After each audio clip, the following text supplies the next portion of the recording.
Horrible. It's been 5 days. We ain't had no power.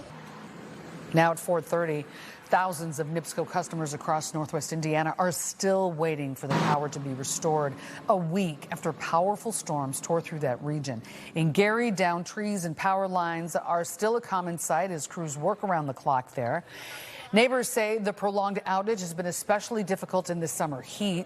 Most outages are expected to be restored by Wednesday night, but some customers may not get their electricity back until Friday. And here's a look right now, a live map of where the power outages stand at this hour. So in total, you add up all those numbers, NIPSCO estimates there are still more than 100,000 customers without power.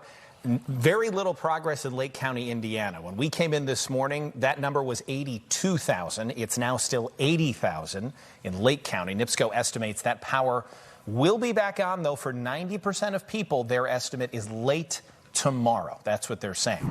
And developing right now, President Trump has already approved federal assistance from FEMA to help support Indiana. But what about Illinois? NBC5's Rose Schmidt is live from Glen Ellen, where Governor Pritzker held a news conference this afternoon to talk a little bit about this. What did he have to say for us, Rose? Alex and Marion, Governor Pritzker told me today the state does plan on applying for FEMA help, but you have to remember FEMA denied help to Illinois twice last year. And Governor Mike Braun in nearby Indiana said his state plans on sending a second, much larger request to FEMA sometime this week. Counties across Illinois are assessing storm damage from the last week.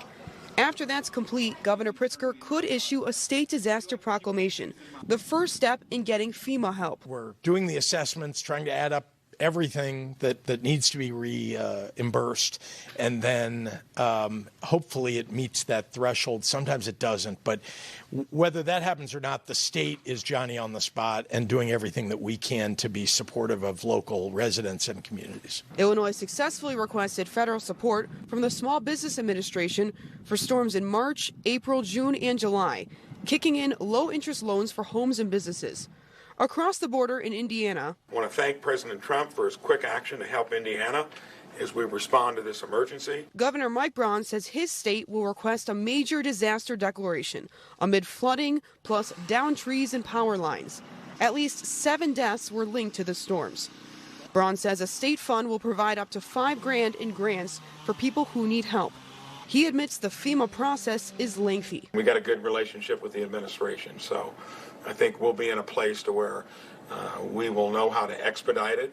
We got to see what it is, and we go from there. And back to Illinois, Congresswoman Robin Kelly says if FEMA money doesn't come through, she will look into other avenues of getting federal grants. Because it is Indiana and Illinois, asking my Indiana colleagues to join me also. So again, a blue state and a red state working together so we can get help to our families and to our villages and towns as soon as possible.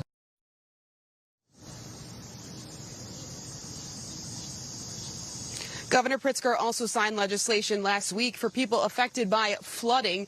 It allows the state to absorb some of the costs associated that would normally be covered by FEMA, but it only applies to certain communities, and that program doesn't start until next year. Back to you in studio, Marion and Alex. Thank you, Rose.